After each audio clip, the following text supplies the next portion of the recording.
Normalement, en Afrique, les parents sont généralement contre le fait que leur fille fasse des choses de vanité, comme le BBL. Mais dans cette histoire, c'était différent, car une mère a intentionnellement forcé sa propre fille à subir un BBL, et malheureusement pour elle, cela s'est mal terminé, et elles ont regretté cela pour le reste de leur vie. Vous voyez, cela s'est passé dans un petit village africain où vivait une fille nommée Rebecca. Elle était très belle, mais elle n'était pas la plus belle fille du village. Les femmes de la ville étaient toutes connues pour leur beauté, et Rebecca en faisait partie. Mais sa mère ne pensait pas que sa beauté suffisait. La mère de Rebecca avait de grands projets. Elle voulait que Rebecca épouse Madou, le fils de l'homme le plus riche du village. Rebecca, si tu épouses Madou, notre famille ne sera plus jamais pauvre, disait sa mère. Rebecca ne comprenait pas pourquoi sa mère insistait autant. Elle aimait d'autres hommes du village, mais sa mère les chassait toujours. Rebecca faisait tout ce que sa mère lui demandait. Chaque fois que Madou passait, sa mère disait, « Rebecca, va faire en sorte qu'il te voie. » Rebecca passait devant lui, souriante et se mettant en valeur, mais Madou se contentait de hocher la tête poliment et s'en allait. Il ne s'arrêtait même pas pour la regarder longtemps. Cela rendait Rebecca triste. Rebecca pleurait auprès de sa mère, « Madou ne se soucie pas de moi, maman. Je devrais épouser quelqu'un qui m'aime. » Mais sa mère ne renonçait pas. « Continue d'essayer, Rebecca. C'est le fils de l'homme le plus riche. C'est le seul qui peut nous sortir de cette vie de pauvreté.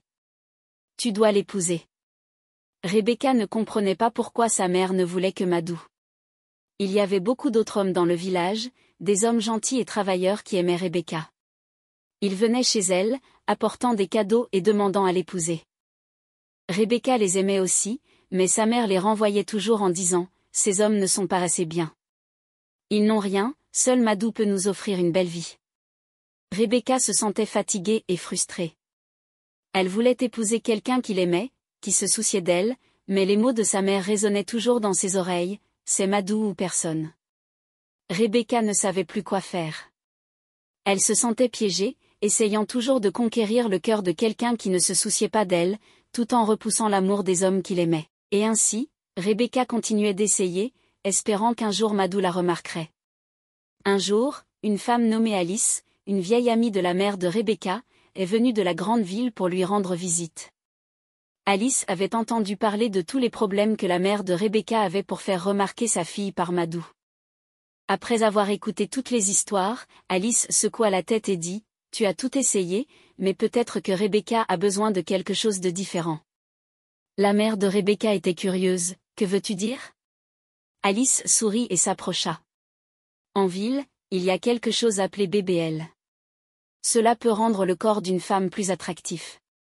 Peut-être que si Rebecca avait un corps courbé, Madou la remarquerait. » Les yeux de Rebecca s'écarquillèrent. « Non, maman, je ne veux pas ça. Je suis bien comme je suis, » cria-t-elle. Sa mère n'était pas certaine non plus, mais elle se dit que c'était cher et qu'elle ne voulait pas changer le corps de Rebecca juste pour le mariage. Alice haussait les épaules. « Cela coûtera de l'argent, mais si Rebecca épouse Madou, vous récupérerez tout l'argent. De plus, toutes les filles de votre village se ressemblent. Si Rebecca fait cela, elle se distinguera. Madou la remarquera enfin. » Rebecca n'aimait pas du tout l'idée. « Maman, s'il te plaît, laisse-moi épouser un des hommes qui m'aiment déjà. Je n'ai pas besoin de Madou, » implora-t-elle. Mais la mère de Rebecca était têtue. « Ne sois pas ridicule, Rebecca. Tu ne veux pas finir pauvre comme moi. J'ai épousé ton misérable père juste par amour. Regarde-moi maintenant, je suis pauvre et mes amis sont riches juste à cause d'une mauvaise décision que j'ai prise. Rebecca, c'est notre chance. Madou est le seul qui peut changer nos vies. » Bien que Rebecca ne veuille pas de la chirurgie, l'esprit de sa mère commençait déjà à envisager comment cela pourrait enfin faire remarquer sa fille par Madou. Les mots d'Alice restaient avec elle, et ainsi, l'idée du BBL commença à germer. Bien que Rebecca souhaitât un chemin différent, sa mère devint de plus en plus désespérée au fil des jours. Elle savait que Rebecca n'accepterait jamais le BBL et elle ne voulait pas perdre la chance que sa fille épouse Madou. Un soir, elle se rendit discrètement chez un herboriste qui vivait à la lisière du village. Quand elle arriva, elle dit à l'herboriste, « j'ai besoin de quelque chose pour que ma fille m'écoute. Elle refuse de suivre mes plans et le temps presse. L'herboriste réfléchit un moment puis dit, je peux te donner un charme, mais il ne fonctionnera que pendant 21 jours. Après cela, ta fille reviendra à la raison et tout peut arriver. Tu dois faire attention. La mère de Rebecca ne se souciait pas de l'avertissement. C'est assez de temps, dit-elle. J'ai juste besoin qu'elle m'obéisse pour l'instant. L'herboriste lui remit une petite bouteille remplie d'un liquide sombre et murmura des instructions sur la façon de l'utiliser. Place cela sous son oreiller la nuit. Quand elle se réveillera, elle fera tout ce que tu dis. Cette nuit-là, alors que Rebecca dormait, sa mère glissa soigneusement le charme sous l'oreiller de Rebecca. Elle murmura doucement, tu m'écouteras, Rebecca, tu obéiras. Le lendemain matin, Rebecca se réveilla sans savoir que quelque chose avait changé, mais lorsque sa mère lui dit de faire ses bagages et d'aller avec Alice en ville pour le BBL, Rebecca obéit sans discuter. Elle ne se rebella pas, ne pleura pas, elle empaqueta juste ses affaires et partit. Alice, voyant à quel point Rebecca avait accepté facilement, sourit pour elle-même. Ça marche, pensa-t-elle. Et donc, Rebecca et Alice quittèrent le village en direction de la ville où la chirurgie aurait lieu. La mère de Rebecca les regarda partir, espérant que son plan fonctionnerait, sans savoir les ennuis qui les attendaient. Rebecca se rendit en ville avec Alice, et la chirurgie fut réalisée. Elle ne sentit rien au début, mais quand elle se regarda dans le miroir après la guérison, elle fut choquée. Son corps était maintenant plus courbé, avec une silhouette plus pleine. Elle ressemblait à une personne complètement différente. Quand Rebecca revint au village, tout le monde s'arrêta et regarda. Les gens murmuraient, « Est-ce que c'est Rebecca ? Elle est tellement différente, si belle. » Son nouveau corps attira l'attention de toute la ville, surtout celle de Madou. Rebecca était confuse. Elle ne se souvenait pas avoir accepté la chirurgie, mais elle voyait comment les gens la regardaient maintenant, surtout Madou qui ne pouvait pas détacher ses yeux d'elle. « Rebecca, tu as l'air incroyable, dit-il. Pour la première fois, Madou la remarqua, et il tomba instantanément amoureux d'elle. La mère de Rebecca sourit fièrement, « Je t'avais dit que ça marcherait », murmura-t-elle à Rebecca. Il s'était maintenant écoulé 21 jours et le charme, ainsi que le sort jeté sur Rebecca, avait disparu. Sa mère, sachant cela, ne savait pas à quoi s'attendre ensuite. Mais, étonnamment, Rebecca ne posait pas beaucoup de questions. Elle était heureuse de l'attention et croyait que tout en valait la peine.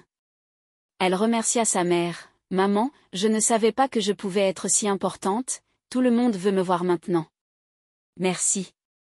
Peu de temps après, Madou demanda à Rebecca de l'épouser, et Rebecca accepta avec bonheur. Tout le village parla du mariage, et la mère de Rebecca était aux anges. Elle avait l'impression que tous ses rêves s'étaient réalisés. La famille de Madou leur offrit une grande maison et beaucoup d'argent, comme la mère de Rebecca l'avait toujours voulu. Tout semblait parfait. Rebecca était devenue l'épouse du fils de l'homme le plus riche, et le plan de sa mère avait fonctionné.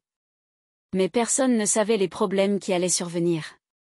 Après le mariage de Rebecca et Madou, tout changea pour la famille de Rebecca. La famille de Madou leur offrit une grande maison, bien plus grande que celle où ils avaient jamais vécu. Il y avait beaucoup de nourriture, de beaux vêtements et plus d'argent qu'ils n'auraient pu imaginer. La mère de Rebecca était la plus heureuse de toutes. Enfin, dit-elle, nous ne sommes plus pauvres. Je savais toujours que cela arriverait. Elle se promenait dans le village la tête haute, fière que sa fille soit mariée à la famille la plus riche de la ville. Tout le monde la regardait avec respect, et elle adorait ça. Rebecca, quant à elle, appréciait aussi sa nouvelle vie. Elle avait des serviteurs pour l'aider, de jolis vêtements à porter et de délicieux plats chaque jour. Partout où elle allait, les gens murmuraient, « C'est Rebecca, la femme du fils de l'homme le plus riche. » Cela la faisait se sentir importante. Alice, l'amie qui avait suggéré le BBL, revint de la ville pour fêter cela avec eux. La mère de Rebecca lui donna une grande part de l'argent, comme elle l'avait promis. Alice sourit et dit, « Tu vois, je t'avais dit que cela marcherait, maintenant regarde tout ce que tu as. » Pendant 6 mois, tout semblait parfait. La famille de Rebecca n'avait plus à s'inquiéter de quoi que ce soit.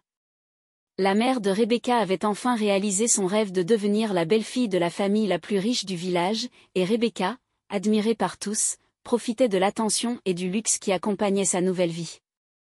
Mais au fil des jours, le bonheur commença à s'estomper, et les véritables problèmes commencèrent à surgir. La chirurgie BBL que Rebecca avait subie avait des effets secondaires, mais ni Rebecca ni sa mère ne le savaient. Un après-midi tranquille, alors que Rebecca s'habillait, elle remarqua quelque chose d'étrange. Sa peau, qui avait autrefois l'air lisse et parfaite, avait commencé à peler. Au début, elle n'y pensa pas beaucoup, se disant que c'était juste à cause du temps. Elle mit de la crème sur sa peau, espérant que cela partirait bientôt, mais au fur et à mesure que les jours passaient, le pelage et le gonflement ne s'arrêtaient pas. Cela ne faisait qu'empirer. Un jour, en s'asseyant devant son miroir, Rebecca sentit une démangeaison dans le dos. En se grattant, elle fut horrifiée de trouver de petits asticots rampant de ses fesses. Elle haleta et recula du miroir, la peur prenant son cœur. « Que se passe-t-il avec moi » murmura-t-elle. Elle couvrit rapidement les asticots avec sa robe, espérant que personne ne le remarquerait. À partir de ce moment, Rebecca fut remplie d'inquiétude. Sa peau continuait de peler et de gonfler, et les asticots ne s'arrêtaient pas. Puis, un matin, elle remarqua son visage dans le miroir, il avait commencé à se rétrécir, lui faisant paraître plus âgé que ses années. Le visage qui avait autrefois fait admirer sa beauté dans tout le village se transformait en quelque chose d'irréversible. Rebecca était terrifiée. Elle ne pouvait pas laisser quelqu'un voir ce qui lui arrivait. Elle commença à porter de grands foulards et de longues robes pour couvrir son corps. Elle évitait autant que possible les gens, espérant que personne ne remarquerait les changements. Chaque jour, elle priait pour que les choses étranges qui lui arrivaient s'arrêtent, mais au contraire, cela ne faisait que s'aggraver.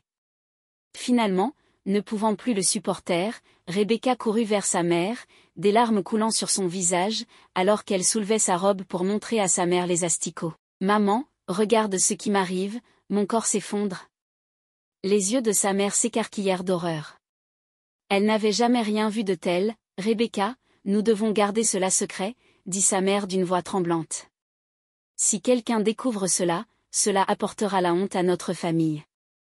Nous perdrons tout. » « Mais maman, j'ai peur, » pleura Rebecca. « Et si ça ne s'arrêtait pas ?» La mère de Rebecca faisait les 100 pas dans la pièce, essayant de réfléchir. « Nous ne pouvons pas laisser quiconque savoir. Tu dois continuer à te couvrir, rester à l'écart et faire semblant que tout va bien. Je vais trouver une solution, mais ne dis rien à personne, pas même à Madu. » Rebecca acquiesça, bien que son cœur fût lourd de peur. Elle faisait confiance à sa mère, mais au fond, elle savait que quelque chose de terrible lui arrivait. Jour après jour, son corps s'effondrait, et elle ne savait pas combien de temps elle pourrait le cacher. Pendant que sa mère essayait de la calmer, elle était tout aussi effrayée. Elle avait poussé Rebecca dans cette situation, et maintenant, elle ne savait pas comment réparer cela. Le secret pesait lourdement sur elle deux, alors que les jours passaient et que l'état de Rebecca continuait de s'aggraver. La mère de Rebecca, remplie de panique, savait qu'elle devait faire quelque chose rapidement. Elle prit son téléphone et composa le numéro d'Alice, espérant que son amie aurait une solution. « Alice, tu dois nous aider » murmura-t-elle au téléphone, mais il n'y avait pas de réponse. Elle essaya encore et encore, mais Alice ne décrocha jamais. C'était comme si elle avait disparu, laissant Rebecca et sa mère faire face à ce cauchemar grandissant, seuls. Frustrée et effrayée, la mère de Rebecca se tourna vers la seule autre personne qu'elle pensait pouvoir aider, l'herboriste. Un matin, elle emmena Rebecca, couverte de longs vêtements et de foulards, jusqu'à la lisière du village où vivait l'herboriste. Elles se précipitèrent dans la petite hutte, espérant un remède. L'herboriste, voyant l'état de Rebecca, secoua lentement la tête. « Ce n'est pas quelque chose que je peux facilement réparer, » dit-il. « Le charme que je t'ai donné était seulement destiné à la faire obéir, pas à changer son corps. Tu as mélangé quelque chose de bien plus dangereux. » La mère de Rebecca supplia, « S'il te plaît, il doit y avoir quelque chose que tu peux faire. Le corps de ma fille est en train de s'effondrer, nous perdons tout. » L'herboriste mélangea des herbes, leur donna des potions et même fit des rituels, mais rien ne fonctionna. Les jours passèrent et l'état de Rebecca ne fit qu'empirer. La peau qui pelait et enflait se propageait, ses fesses étaient maintenant couvertes d'asticots, et son visage semblait de plus en plus enfoncé à chaque fois qu'elle voyait son reflet. Rebecca perdait espoir. Maman, pourquoi cela m'arrive-t-il? Pourquoi cela ne s'arrête-t-il pas? Pleura-t-elle un soir, assise dans un coin de sa chambre, cachant son visage. Sa mère, remplie de regrets mais trop effrayée pour admettre sa faute, simplement serra sa fille dans ses bras. Nous trouverons un moyen, Rebecca, je te le promets. Mais même elle ne croyait plus à ses propres mots. Au fil des jours, Rebecca fit de son mieux pour rester cachée des villageois, mais le changement sur son visage devenait trop évident. Elle ne pouvait pas se cacher éternellement. Les gens commencèrent à murmurer, « As-tu vu Rebecca? Elle ne ressemble plus à rien. » D'autres remarquèrent qu'elle marchait différemment, plus lentement, presque avec douleur. Un à un, les villageois commencèrent à parler, « Il y a quelque chose qui ne va pas avec elle, dirent-ils. Elle n'est plus aussi belle qu'avant. » Le secret que Rebecca et sa mère avaient si durement essayé de cacher s'échappait lentement. La pire peur de Rebecca se réalisait. La beauté qui avait autrefois attiré l'attention et l'amour s'évanouissait, et elle ne pouvait rien faire pour l'arrêter. L'état de Rebecca s'était aggravé au point qu'elle ne pouvait plus le cacher. Les foulards et les longues robes qu'elle portait n'étaient pas suffisants pour couvrir son visage enfoncé, sa peau qui pelait et enflait, et la façon lente et douloureuse dont elle se déplaçait. Un soir, alors que Rebecca se préparait à se coucher, Madou entra dans la chambre et vit quelque chose qu'il ne pouvait ignorer. Alors que Rebecca se penchait pour ajuster sa robe, Madou aperçut les asticots rampants de ses fesses. Son visage se tordit d'horreur. « Rebecca, qu'est-ce que c'est » cria-t-il, reculant avec dégoût. Rebecca se figea. Elle avait tant essayé de garder le secret, mais maintenant Madou avait vu la vérité. Elle ne pouvait plus le cacher. « Madou, je peux expliquer » balbutia-t-elle. Mais Madou secouait déjà la tête. « Que as-tu fait à toi-même » demanda-t-il, la voix remplie d'incrédulité et de dégoût. Rebecca s'enfonça. Elle savait qu'il n'y avait plus de raison de mentir. « Tu as ruiné tout. » Le lendemain matin, la nouvelle se répandit dans le village comme une traînée de poudre. Les gens murmuraient et pointaient du doigt alors que Rebecca passait, son visage autrefois beau maintenant déformé par l'âge et la douleur. Les villageois étaient choqués en entendant son histoire. Ils ne pouvaient pas croire que sa mère l'avait forcée à faire une chose si terrible. Elle était si belle, disait-il. Comment cela a-t-il pu arriver? Pourquoi quelqu'un irait-il aussi loin pour se marier? La confession de Rebecca se répandit rapidement, et bientôt toute la ville connaissait le plan de sa mère, la chirurgie, le charme, tout était mis à jour.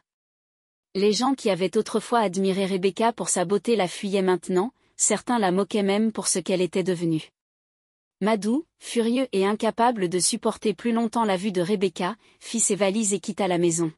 « Je ne peux pas vivre avec quelqu'un qui m'a trompé ainsi, » dit-il.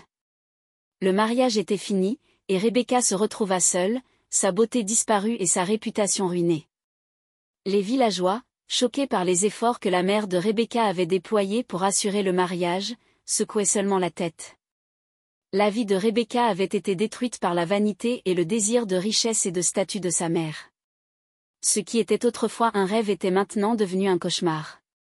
Après que la vérité fut révélée, Madou ne perdit pas de temps. Il déposa une demande de divorce, et la riche famille coupa rapidement tous les liens avec Rebecca.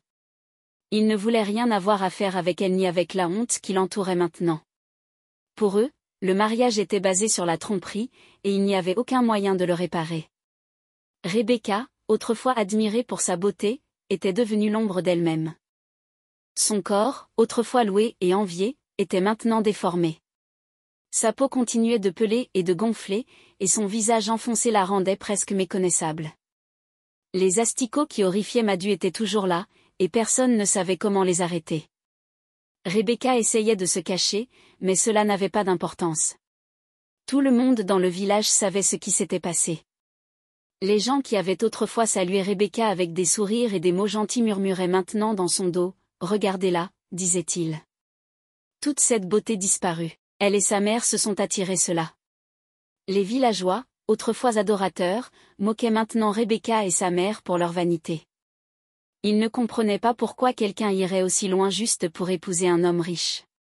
Rebecca ressentait l'isolement chaque jour. Elle n'avait plus d'amis, personne ne venait lui rendre visite, et elle avait cessé de sortir de la maison. Chaque fois qu'elle essayait de sortir, elle pouvait sentir les yeux des villageois sur elle, la fixant et murmurant. L'attention qui avait autrefois fait d'elle une personne spéciale la faisait maintenant se sentir comme une paria. Sa mère, qui l'avait poussée dans cette vie, ressentait maintenant le poids lourd de la culpabilité. Elle ne pouvait plus regarder Rebecca sans ressentir la profonde honte de ce qu'elle avait fait. « J'ai ruiné la vie de ma fille », murmura-t-elle à elle-même. Elle ne pouvait ni manger ni dormir, et chaque fois qu'elle voyait le corps défiguré de Rebecca, le regret devenait plus fort. Le père de Rebecca, qui avait été laissé dans l'ombre pendant tout cela, ne pouvait pas croire jusqu'où sa femme était allée juste pour la richesse. « Regarde ce que tu as fait », dit-il à la mère de Rebecca, mais elle n'avait pas de mots pour se défendre. Elle savait qu'il avait raison. Sans amis, sans beauté et sans espoir pour l'avenir, la vie de Rebecca devint une vie d'isolement. Elle passait ses journées cachée dans la maison, essayant d'éviter les regards cruels et les murmures du village. Même sa mère, la seule personne en qui elle avait jadis confiance, ne pouvait plus supporter d'être près d'elle trop longtemps. La culpabilité de ses décisions était trop lourde à porter. Le brillant avenir de Rebecca était désormais disparu, remplacé par l'obscurité du regret, de la honte et de la solitude. Toute la richesse et le statut qu'ils avaient acquis grâce au mariage étaient désormais sans valeur. La grande maison semblait vide, et l'argent ne signifiait rien. Rebecca était piégée dans une vie qu'elle n'avait jamais voulu, sans issue. Les moqueries des villageois devenaient de plus en plus fortes au fil des jours, et Rebecca et sa mère se retrouvèrent avec rien d'autre que les conséquences douloureuses de leur vanité.